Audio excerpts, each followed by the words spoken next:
Clock. Okay, let's start. Good evening, Marcel. Thank you so much for taking the time. As you know, Dubai is on a lockdown, and we have lots of time on our hands. And I think you're a bit lucky. You're in Germany, and we really appreciate the time that you speak to us tonight. The second Wolfi's talks, keeping up with the pros, and it's really a great honor and a great pleasure to have you as my friend on the talk tonight. So welcome. Thank you very much, and I'm also very happy to be here and make those hours and days in lockdown maybe a little bit easier with a talk like this. Thank you very much. I think you have quite some good memories about Dubai, and I don't know if you remember how we met. Do you remember the first time we bumped into each other? I think it was at the Eurobike in Germany at the Lake Constance, no, in 2013 or something. Yes, 2013, and it was really we were at the show, and I walked over the stand to Uvex, and there were lots and lots of people. I think it was over after the Tour de France 2013, after you had this amazing tour, and lots of people were standing around, and I kind of fought my way through the crowd, and I just tapped you on your shoulder and said, "Hey, Marcel, I'm Wolfi." I said, "I'm a big fan, and I think it's just unbelievable what you did for the sport." And I gave you my card and said, "Listen, if you ever need anything, you want to come to Dubai, just let me know." And funny enough, a few months later, I got an email, and you said, "I don't know if you remember me. My name is Marcel Kittel, and I'm planning a holiday in Dubai, and I thought if you can help." And I thought, "Oh my God, yeah. Marcel Kittel sent me an email, and I'm going to meet you again in Dubai." So I think it was quite amazing. So Dubai as a city has been quite good, and the event obviously has been quite successful. So can you tell us a bit about your races in Dubai?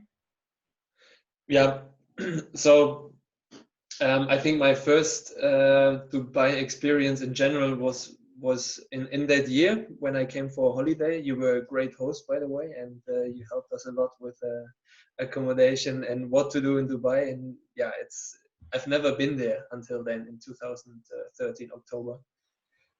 So it was great to see the desert there. It was great to experience the city, of course, because it's so different to what I know from at home, from Europe, and especially when you also can race your bike there.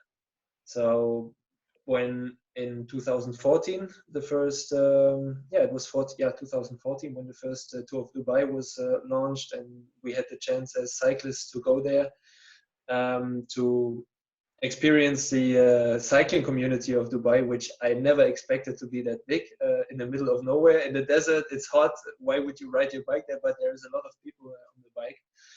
So it was also great for us to see what is going on there, and to also discover Dubai and UAE a little bit by bike, and see what is going on.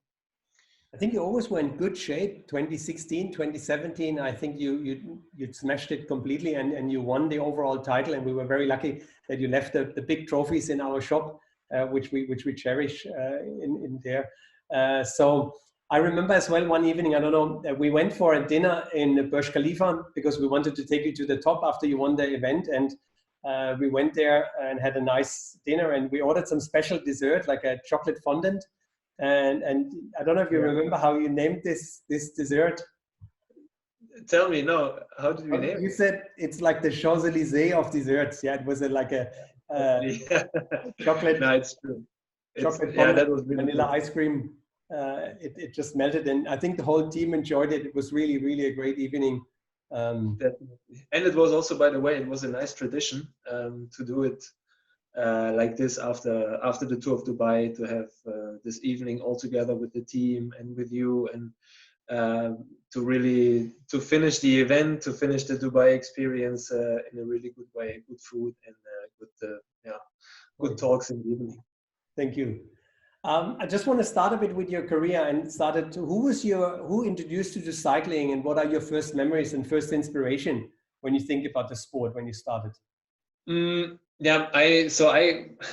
The weird thing is for me, when I look back now, it's amazing how I could still become a professional, because I always thought that cycling is such a hard sport, and I don't want to do it, because every day when I was around 8-9 years old and before, I saw my dad going out on his bike at home just for a training ride with his friends on the weekend. Sometimes there was rain. He was still going, and I thought, I'm crazy. I'm not doing that.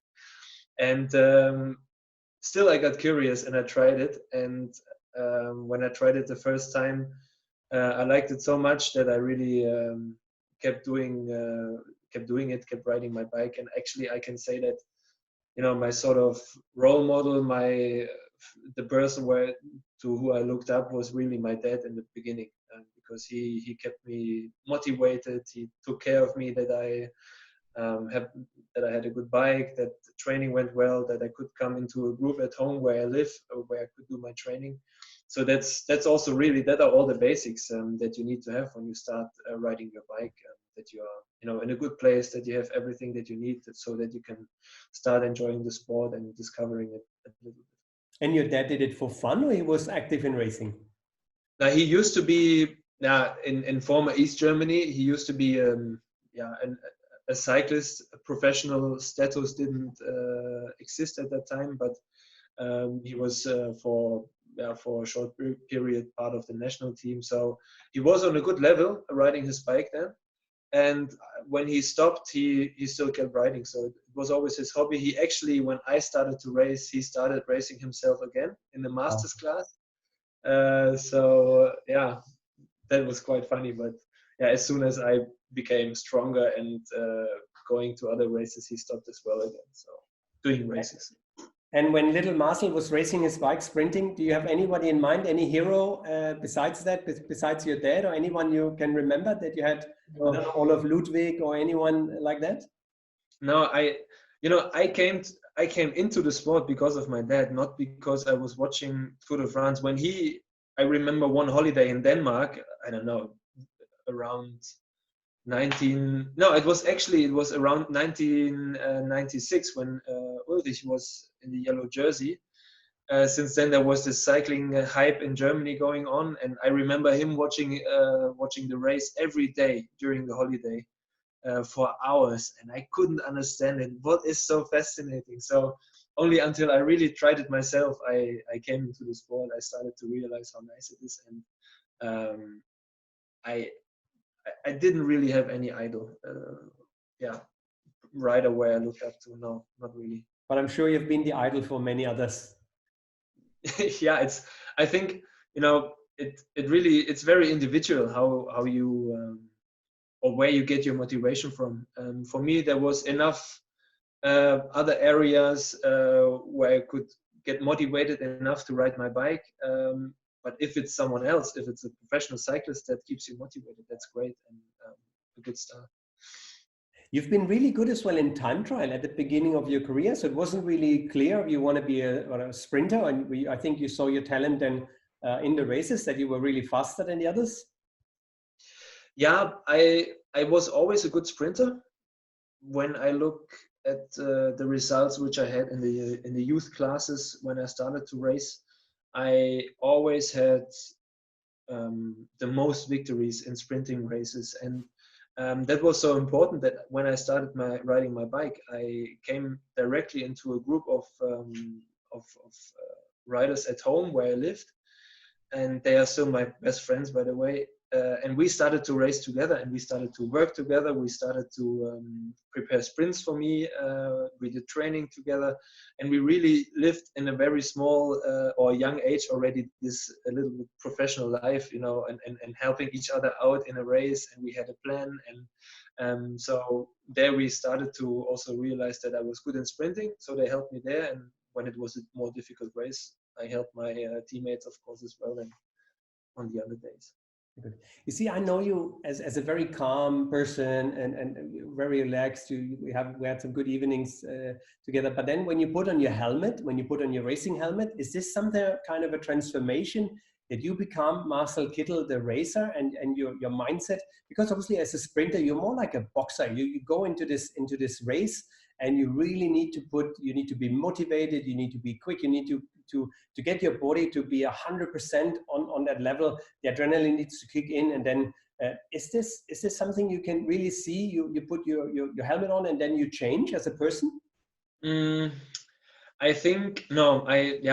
So I think in a race or before a race, and when you then start into a race, what I think always happens with everyone, every professional cyclist, when you come in this situation that you are suddenly under pressure, that you have to perform, you have to give your best, it really sort of shows a little bit your real character, how calm you can stay in pressure situations. Some guys really get nervous and they do crazy stuff in a bunch, in a sprint final, for example.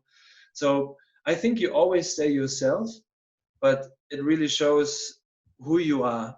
You know what I mean? When you come into a situation where it's only about instincts, which is a sprint is like this. It's only about instincts. You cannot really take a lot of time to think about it. You really have to react within a few split seconds and do what you think is right. Then you cannot control yourself anymore. Yeah. So I think that happens in racing, and what really also happens when what you said, when I put on my helmet, what I realize now, not being a professional anymore, but when I put on my helmet, I personally, because I have done cycling for a huge part of my life now, I come into a situation where I really feel at home, you know, and I go on my bike. This feels, I know it so well. It really is something where I feel very comfortable, and where I feel like I really know what I'm doing now, and I really feel this is my place where I have always been. Yeah. And is the motivation riding for yourself? Is it for the team? Because, you know, obviously like four or five guys have worked so hard to get you to that last 300 meters. Is it that you're motivated within yourself, or is it that you think, okay, I have to do it for the team? It's both. I think what always was my ambition in the races. I always, as an athlete, I always had a clear goal where I wanted to be. So if it was a Tour de France stage, I knew where I knew I had a chance. I wanted to go for it, and that was the passion that I took also into working together with my teammates. And everyone in cycling, every one of the riders know that you have to work together to achieve something. So I think for me, that were the two reasons why I wanted to be successful, is of course for myself in a sense, but also because I knew I have to work together with my teammates. I need their support, so I'm also really dependent on them, and I cannot let them down in a difficult situation. And I really need to go for it still. If I maybe lose hope sometimes on a climb, when you think you get too far dropped and you cannot come back, you cannot give up, because your teammates also put in everything they have, and you cannot let them down. Very good. An important question, obviously, is when you take your helmet off, how do you manage your hair? How is it possible that your hair is always, you never seem to be a bad hair day? So you take the helmet off and everything is 100% under control, and that Marcel Kittel hairstyle is spot on. How is this? What's the secret? When I see your hair actually now, I'm really getting jealous, because all the hairdressers here, they are closed, and I cannot get a fresh haircut. So yeah, the secret is, I have no idea. I think hair is important, but it's not everything in the world, especially in times like this now. You are focused on other things. But I think I was always lucky. It starts probably with a good haircut from a professional hairdresser. That's important. Great. I want to speak a bit about the races you have won, and I think one really sticks out. Obviously, is Schelde Prize, which is obviously the first Belgian Classic, and you're the big 5 times victory in the Schelde Prize, and it's obviously a different race. It's couples. It's the first one of the Belgian Classics. It's really the highlight for the sprinters. Everyone wants to show how good he is, and all of the top sprinters are normally there. You rode it with Tom Bonen. So I think just an amazing event, but it seems the early season races were always really good for you. Yeah, I think I was always someone who could get very quickly in a good shape, because I react very well to training, and when I hit the right combination of good training intensities and the necessary rest, then it was for me always an advantage to start early in the season, because I was already on a good level, and I think that always helped me, for example, in the Tour of Dubai, but also in other races like the Scheldeprijs or even Paris-Nice. I always had good legs. So yeah, Australia was good for you.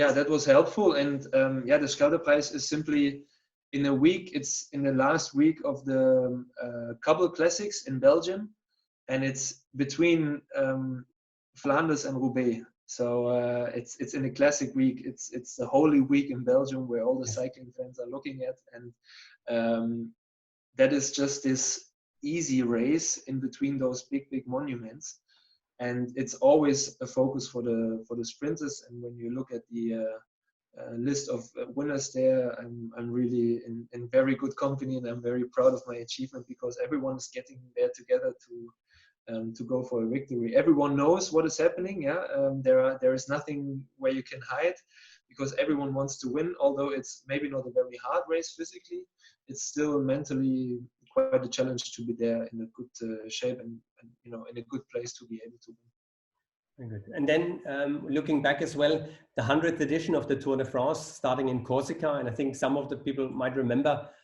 this was the first stage of the event when the bus of Orica Greenwich got stuck, and I think 10-15 kilometers before the finish, it wasn't really clear where the finish was, and I think obviously that was an important stage for everyone, and you can tell us maybe a little bit more about how that stage worked out for you. Yeah, that was my second Tour de France ever. I only started in the year before, in 2012, the first time in the Tour de France. Got sick after a few days and had to leave early. So the year after, in 2013, then the Tour, what we are talking about now, I came into the race, and I was sort of one of the favorites for the first stage victory. And that was, I don't know, it was an incredible shift, in mindset already, when you go in your second Tour de France suddenly, and you're expected to maybe win even. So that was already quite an experience. And then the whole race itself was, everything was focused on the sprint. Everyone knew there's going to be a sprint at the end. So we came into the last 30-40 kilometers when all the sprinting preparation is already starting. And I remember that we were so focused to get, I think, at around 10K before the finish line into a good position, because from there on it was around 4 or 5 kilometers, very narrow road. But that was also the same moment when we suddenly got very confusing information via the race radio, that there is something happening at the finish, and finish might be somewhere else, and really strange. So I thought, what is going on? Of course, finish is at where the finish line is, because nobody told us about a bus. So we got into this narrow section, and everyone was so nervous, but we couldn't move anymore. So we had to wait for the 5Ks, and really sit on like it felt like sitting on fire, because you couldn't do anything, and you didn't know where the finish was or what was actually going on, until we really reached the more open part again. And at the same time, also someone said, okay, everything is like normal, focus on the finish. And then hell was breaking loose, and everyone tried to come to the front, and there were big crashes. Tony Martin had this really bad crash where I think he lost, I don't know, 1/3 of his skin on his back. And then we were going to the finish, and that was really nice teamwork, great preparation, and my first day in yellow and first Tour de France victory. Tour de France stage victory, very important. Yes, I think this is obviously amazing. It's the 100th edition. It's the first day. It's the first stage win, and then it's the first day in yellow. How long did it take until you realized that you come to the podium now, and somebody will put you on that yellow jersey? Yeah, I still remember, I said afterwards, after the podium ceremony, I said, getting this yellow jersey, especially as a sprinter, is like also feeling all the history of the Tour de France. It's such a special moment, and I'm really grateful that I was able to experience it. And I think I didn't really realize what was going on until after the Tour de France, because in the Tour, you're only in this really small world. A lot of things are going on around you and you just try to focus on your race. But once I was at home and I saw the yellow jersey still lying there next to the little lion that you get as well, I really realized, okay, it really happened, you know. It was incredible, great experience. Very good. But again, 2013, you weren't finished with winning stages. I think you had an amazing last stage as well in Paris. Yeah, tell us a bit more about this. Yeah, so I think starting into the tour with a stage victory on the first day, achieving that goal already, being able to wear yellow for a day was already such a huge motivation boost and confirmation for us as a team that we are able to do it. And from there on, everything felt easy. You know, it felt like having the whole time a little bit wind in the back. You know, we had enough tire pressure and the others only half of it. That's how it felt, you know, mentally having this advantage of the start and winning 3 more stages, including the Champs-Élysées, is, yeah, for us, because we were so sort of nobodies. Nobody at that time knew about Tom Dumoulin. Yeah, maybe insiders knew that he was a big talent, but he was part of my lead-out train at that time, for example. And I think what we did there as a team is yeah, for me, it was a dream. I think for everyone else.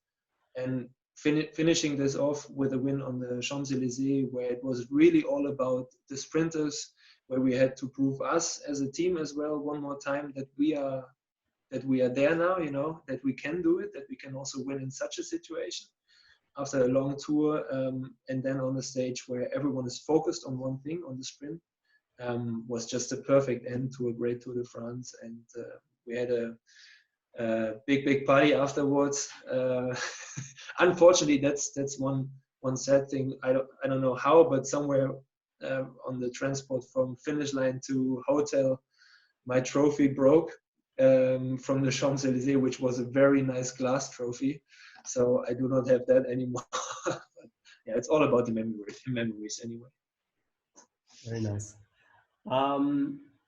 I watched that sprint. I can remember, and it looked like for me you were very early in the lead, and Mark Cavendish and Andre Greipel were on your wheel, and it looked to me that it was just a bit too early, and I thought, oh my God, they're going to overtake you. And then they were on your wheel, and then they went to the side and were trying to overtake you. And it either looked like you had a second kick and you really accelerated again, or they just were facing the wind, and just Yeah. it looked like they were faster. And then they got just I don't want to say they stopped because they were still going fast, but you just had that edge again, and it looked like you kicked one more time, and then you made it first over the line. Yeah. So when I knew, so it was my first time on the Champs-Élysées, obviously, but so I had the first thing I realized getting on the finish line is I thought, how terrible is this? Are these cobblestones? You cannot, you really won't believe it if you ride there yourself. The surface of the road is so bad. It's everywhere small holes. The cobblestones they are very slippery, but some of them also stand out. So you really have to take care where you are riding. So when you start your sprint into the last 250 meters, which is just after that S-bend that you have before, when you can really see straight to the finish and the Arc de Triomphe, that's where I started my sprint.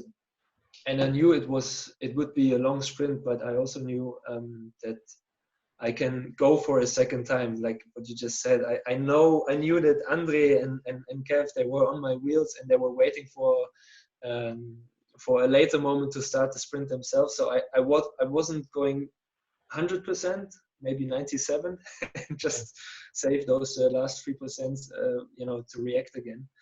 And yeah, it was enough. It was really a nice moment. And what was also really nice coming onto the Champs-Élysées, because it was the 100th anniversary of the Tour de France. They started the race a little bit later. So we would come into the final circuit just before sunset. and it was a really nice atmosphere with the people there. You could really see the flashlights from the cameras. It was very special, really. The times afterwards, when I was again there in the final stage, it was different. It was not like in 2013. So yeah, that was even more unique. We have one question of one viewer. It said, what the moment of, is this one of the moments you will remember the rest of your life? Question is coming from Wes. Is this one of the moments, or is there any other moment which stands out for you? I think as an athlete, this is definitely a moment which I will remember for the rest of my life, 100%, because that is the moment I was sort of also waiting for as a professional rider, as an athlete. You're working towards that goal to be able to even only be in a race like the Tour de France, and then I was able to come to a point where I could really also dream about winning stages and winning a last stage of the Tour de France on the Champs-Élysées. That is something which is really, really special. And maybe one more thought, because that was something that I realized in 2017. Because you can be sometimes really, I don't know, you do not appreciate what you have sometimes. You know, it's easy to get lost in complaining about everything, and because you take it for granted that everything is like this, it's normal, but it's not. Especially being a professional cyclist is not normal. It's a very unique and special thing, and I was sometimes in moments where I couldn't appreciate it enough. And in the Tour de France in 2013 and 14, it was all full of success, but it was also a lot of stress. It was for me the first time that I experienced it, and I couldn't really, take that experience always in a 100% positive attitude, because I also saw the stress. I was tired. So when I came in 2017 to the Tour de France, I actually said to myself, because it was also the Grand Depart in Germany, another dream came true. I said to myself, I really want to enjoy it as if it would be my last Tour de France. And it maybe wasn't my last Tour de France, but this positive attitude helped me so much that it was a very successful tour. And when I look back now, being able to enjoy the first stage on the podium in Liège, when we started in Düsseldorf in Germany, I really took everything in, and I'm very happy that I did it, because that was the last successful Tour de France for me in my career, without knowing it.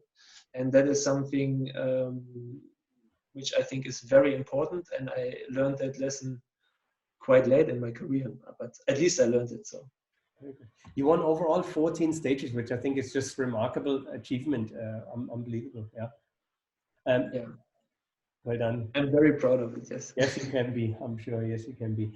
Is there any other rider, like, was there a bit of a rivalry with another sprinter which motivated you to perform the best you could, that you say, listen, this was one person? We can see this sometimes in other sports, in tennis, when we had 2 or 3 big players fighting for the title to be the best in the world, that they really feed off each other and they inspire each other. Is there anyone you would acknowledge for that, who inspired you? Yeah, I think for me that's quite clear, because yeah, that's definitely, and I think we sort of also you could see that already in 2013, 14, the tours afterwards. There was always a fight between 3 teams, 3 sprinters. That was Mark Cavendish, André Greipel, and Marcel Kittel, and also the teams of every sprinter. And especially in 2014, it was actually amazing when you look back now, because we had 3 sprint teams in great shape with really experienced riders, with Lotto Soudal for Greipel, Quickstep for Cavendish, and Giant Shimano for Kittel. And that was always really, really, after the race, after the stage, really, really nice to see how we battled each other. Sometimes we lost, sometimes another team lost. So it was, yeah, I think those were really, really nice moments, and also for me and also for my teammates, a big motivation to beat the other guys. Yeah. Very nice. Yeah. You had, as you mentioned, 3 teams. First team was Skill Shimano, Giant Shimano, and then there was some great teammates with you. And you always shared the room with one other rider. So who were your team colleagues you were sharing the room in with Skill Shimano? I actually so you need to know, so at Skill Shimano until Giant Shimano, what is now Team Sunweb, it sort of was always the same team, maybe different riders sometimes, but the people behind were always the same, just the names changed.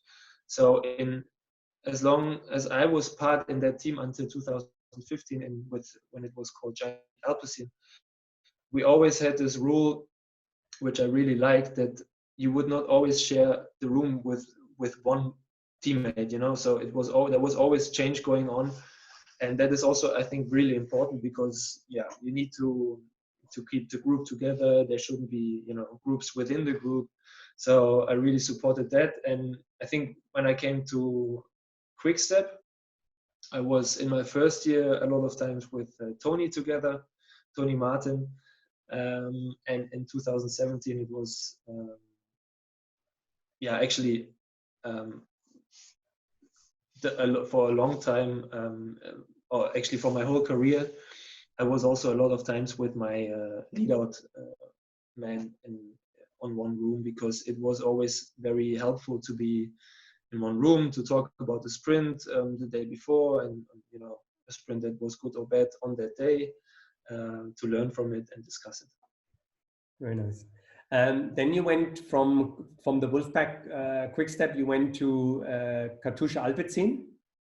And I think this is really a match made in heaven with your hair, and then a shampoo company, Alpecin. I think they must be very happy that you had you in the team. Yeah, for sure. With Alpecin, that was a great match. I mean, I think we tried all our best.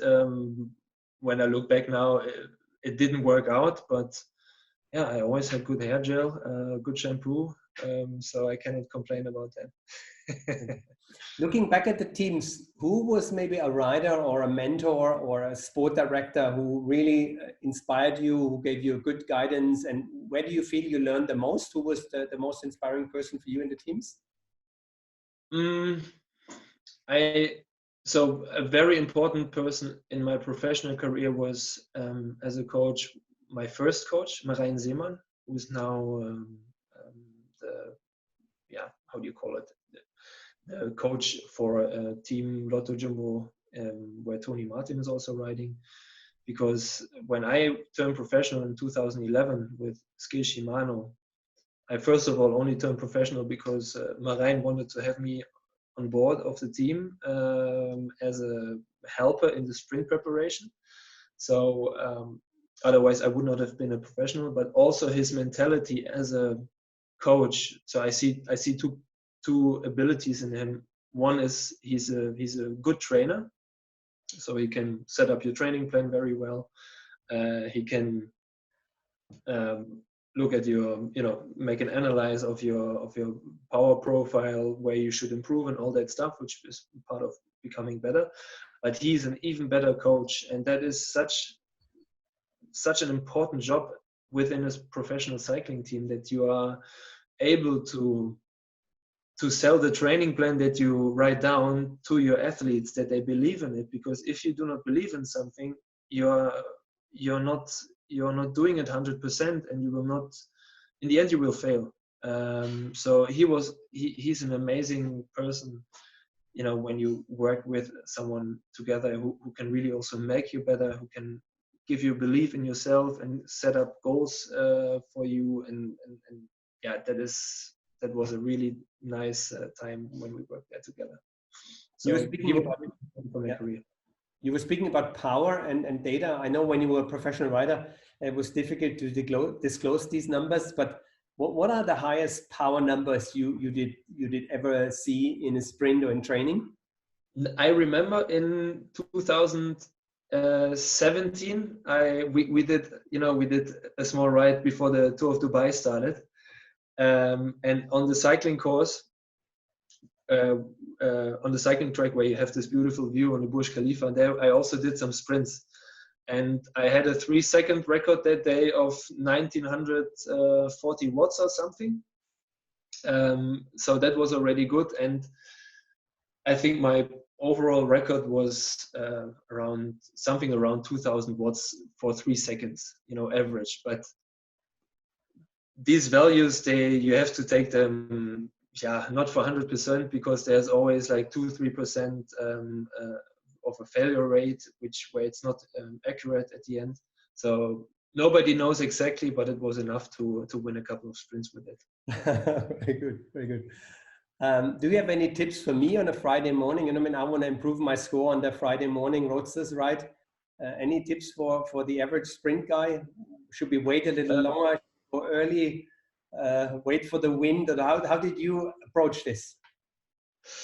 Look maybe for the nervous guy who always starts his sprints too early, so you can benefit a little bit from slipstream on his wheel, and then start to sprint when he's tired.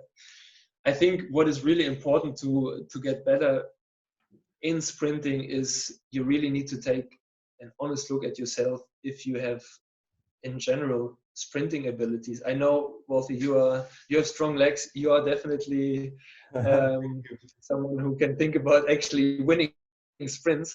But then maybe some other guys are more an all-rounder type, then it's very hard to really get very fast in a sprint. You have to play it different than maybe if you're talking about the Friday ride with friends, you should maybe attack early or surprise someone. Use another strategy. That's maybe something to think about. And do your sprint trainings. A couple of sprints every training ride is always helpful. Very good, thank you. I will try to make it use. So as soon as we're back after the lockdown, I will give it a try. Very good. If you wouldn't have become a cyclist, what would Marcel Kittel have been if cycling wouldn't be an option? Is there any other job, any other hobby you would have pursued? Now, until I turned professional, I was already a student. I studied computer science before I became a pro. So probably I would have done that. And who knows? I don't know. I think that was the last indication I had before I turned professional of where my life would have gone if I wouldn't be a pro. I have some good questions coming in. Paul is asking, what are the future plans? My future plans at the moment are I'm again a student, so the circle is closing again after my career end.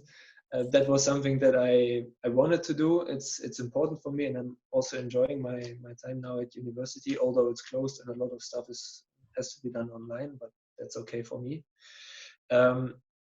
That's sort of my educational plan. I'm studying economics at the moment, but I still want to keep that connection with the sport. And maybe you have seen it already. I started to a cooperation with Endura cycling clothing from Scotland, and that's for 2 years now, which gives me the chance to still be on a bike, be around people, and share my experience, my knowledge, give it also in form of feedback to a company which eventually is doing improvement on products and maybe creating new products. So I just don't want to sort of throw away the last years, and for me, I can with that combination also fuel my passion still and be on the bike and just enjoy it. So that is something I'm happy to do now. And also family. I'm since 4.5 months I'm a dad now, and this is an incredible time. It's at least as exciting as becoming a professional cyclist a few years ago. And the challenges that you have as a dad with a family life now, they are big, but they are also really, really nice. And I'm enjoying that as well. That was a question from Alison. She was asking, and she's one of the biggest fans you have in Dubai, so she's always very excited when you came to Dubai. She was asking how the transition was from being a professional cyclist now being a professional dad. How is it to wake up in the night and give the bottle? I'm not sure if I'm already a professional dad, but I'm doing my best. Giving the bottle is no problem because he's a very calm guy. His name is Lex, our son's name, and he drinks a lot. So and when I look at his legs, they are already really big compared to other babies. I think it's going in the right direction. You know, there's a lot of muscle and power there. Fantastic. I have another question. How will cycling in the future be different from today in your view? Do you think there will be something like eSports, or what do you think will change? Is there anything you would say needs to change in the tour? Maybe shorter stages to make it a bit more aggressive and more interesting. What do you think should be a change? And will there be something like eSports? Do you feel that's the direction sport should go? I think I at least can imagine that the eSports will be a part of cycling, although I don't think that it will be. I don't think it will play a huge role. Not at least not on a professional level. I think it will be a really big thing for riders who are at home, trying to still ride their bike next to their job when they come late at home. Late back home and want to ride their bike. It's a great combination to have the chance to escape in a virtual world and ride your bike there for an hour with friends. So I really think that's a great thing, but I don't really see the push in the professionals. For a situation now with Corona, of course, it's a great option that you can have to still ride your bike. But what I see more is the whole development around gravel bikes. I could totally. I mean, it's already a big thing for itself, and I don't know. I'm not sure if it's true, but I heard it from other people, and I get the impression that gravel riders want to be a little bit a kind of their own, like you see with mountain bike as well. But I could really see in the Grand Tour stages where they would really ride on gravel, or at least integrate even more, that you are forced to think about maybe changing bikes and something like this to keep it more exciting. So I think that is something that would really also help the sport to to develop into a new direction and do something interesting. Well, that's interesting. Yeah. We have one question from Niall. What was the toughest climb when you really thought you would miss the cutoff? Maybe during the big Grand Tours, if you do Tour de France and you had some climbs, was there any particular day, any particular mountain you always were afraid of when you know it's on the map for today? It's a good question. Yeah, I was actually in also 2013 because it was the 100th Tour de France in that year, and the anniversary. They thought it is a great idea to do Alpe d'Huez 2 times. Yeah, so we had to go there to the bottom of Alpe d'Huez already before. There's a little bit up and down, but not so difficult. And then you get there, you're tired from a long Tour de France already, and you know you have to go up not only once but twice. And that was something where I didn't know what to expect, because if you ride up Alpe d'Huez, you have all the fans, the climbers which go for the victory. They're so motivated that they will for sure go in a really fast pace. So I had no idea what would happen with the time cut afterwards. So I was really trying to do my very best the first time already, and I came totally tired the second time to the bottom of the climb. But it was luckily everything safe and within time still. Very good.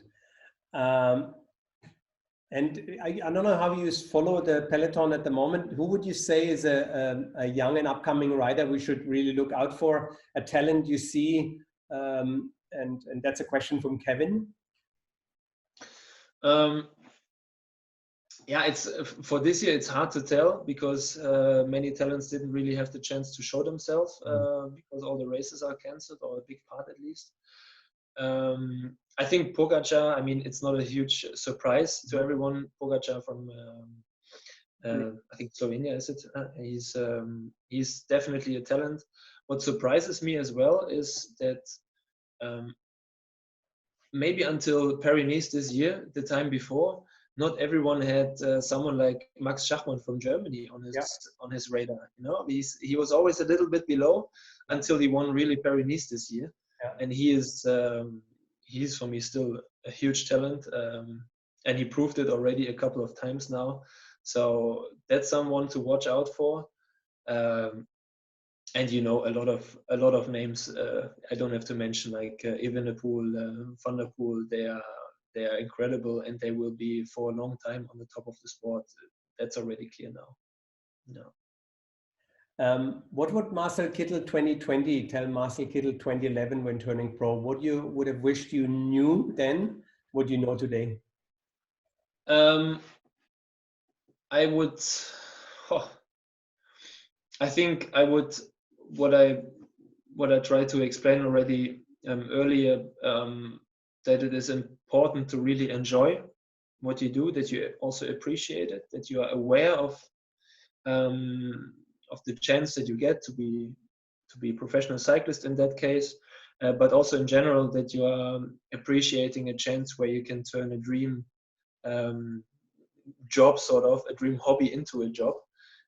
So that is something what I would definitely tell myself. And I think another thing would be that I shouldn't be scared or afraid of changes in your life. I think change is very good. It's very helpful. Not always easy, but definitely inspiring, that you are getting new motivation to go into a new direction or do something else.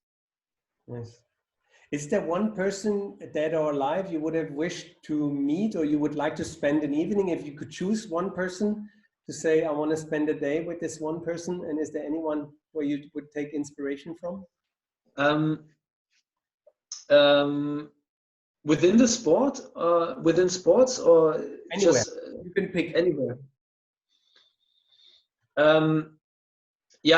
So one person that comes to my mind as a sort of representative for that type of people is someone like, for example, Bill Gates or Elon Musk, people who are really thinking in a different way than what I'm doing, or a lot of other people on this planet are actually doing, because they have something and how they look at the world, which 99% of the people on this planet cannot understand. And I would really like to be able to experience that one day, if I had a chance to change with them, or at least to listen to their stories and how they look on this world. It's a little bit like, I would like to be one day a climber to feel how it is to go very fast uphill, you know, because I also never experienced that. So that would be nice. Yeah. Maybe you should send them an email and just say, hey, listen, I'm Marcel Kittel. Cyclist. And maybe they remember, maybe they're into cycling and they really like this, and they say, hey, yes, I'm in Germany. Let's go for a bike ride. And then that would be incredible. Yeah, but I'm not sure if that works. Yes, you know, man, I think sometimes what you did, and I want to really acknowledge you for this, you know, man, I think as a cyclist and as a sports person, I think you're motivating a lot of people, and you really make it very special that we spend the whole month of July in front of the TV, and we're watching the races. We really suffer with you when it's there. We're really excited. We bite our nails when you come to the sprint finish. I think you really do something special for the people, and so maybe they're excited. Maybe when you send an email to Elon Musk, maybe we'll be excited that, oh, Marcel Kittel, so cool. Yeah, it would be definitely nice. Yeah. I should try it. Yes, give it a shot. I have a few. I'll bring it to the end now. I have a few quick questions, and it's just I ask you something, and you just give me the answer. I give you two options to answer. Socks, long or short? Long. Chamois cream, yes or no? Yes. For your hair, is it gel or wax? Wax. Shaving your legs, you still do it or not? Ah, here, look. Oh, yes. As smooth as Lex's back end. As a baby's bottom. Yeah, exactly. The weather, you rather have it warm or cold? Warm. Nutrition, you had a gel or bar, or you did something homemade in your pocket when you were riding? Mostly it was a gel or a bar. Okay. The wind is your friend or your enemy? You know, both answers are true. I would say mostly it was an enemy for me because I'm so big. Okay. Tire pressure, you rather have it high or low?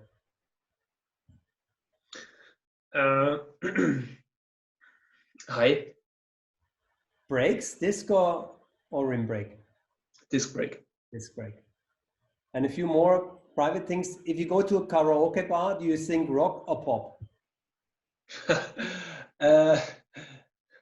Actually, I hate to say it, but probably I sing more pop because I remember more songs from that type of music. Yeah. Party, you stay at home or party? I party. Party. For drink, coffee or tea? Coffee. Food, is it rather fine dining or burger? I'm more the burger type. And for holidays, mountain or beach? Beach. Yeah, beach, no doubt. Beach. Is it Speedo or shorts? Shorts. Who wears a Speedo still? Some people, I have a listener, a friend listening. I'm sure he said he's listening. He's wearing a Speedo, but he can pull it off. Yeah. Marcus, I'm talking about you. And are you an early bird or rather a night owl? Early bird. You reading books or you audiobooks rather? No, I like to read books. Yeah. And is it rather jeans or a suit? What is your preferred? Or jeans, 100% jeans. Yeah. Okay, and is it a cold shower or hot shower? Hot shower. Hot shower. Very good. Good. Hey, Marcel, I took so much of your time. Oh, you're welcome. No problem. I'm really proud that I have you on our Wolfi's Talks, and I'm sure we made another 45 minutes. We took people a bit into your life and into your career. And again, I want to acknowledge you for what you have achieved, and it's just an unbelievable career. And I want to acknowledge you as well for the that you took the choice to look after your family, and I think that's great. And obviously, I wish you all the best, and I'm sure we will stay in touch. But thank you very much for your time. Thank you very much, and I also wish you and everyone else who is watching and listening a lot of health. Always a positive mind in these difficult times, maybe sometimes. And yeah, don't forget, there will be better times ahead again, and we will have more time to ride again outside and not only indoors and trainers. Thank you, Marcel. Yeah, and we have another special guest on Sunday, 7 o'clock Dubai, Rolf Aldag from Team Telecom. He was sport director for many teams as well, an inspiration, a real hero for me as well in this era. Do you remember Rolf? Do you have any story, any connection with Rolf? No, yeah, I know Rolf. I know him especially from my time as a professional. He was always the technical director on teams like HTC High Road, Quickstep, and then now Dimension Data. And I almost worked together with him when I came to Quickstep, but then he was already leaving for Dimension Data. So yeah, never had the chance to work with him, but I heard a lot of good stuff, and he's a very dedicated person to his job and to the sport. So we speak to him on Sunday. Marcel, thank you very much. Regards to your family. Stay well. Thank you. Same back. Bye-bye. Thank you. Bye-bye.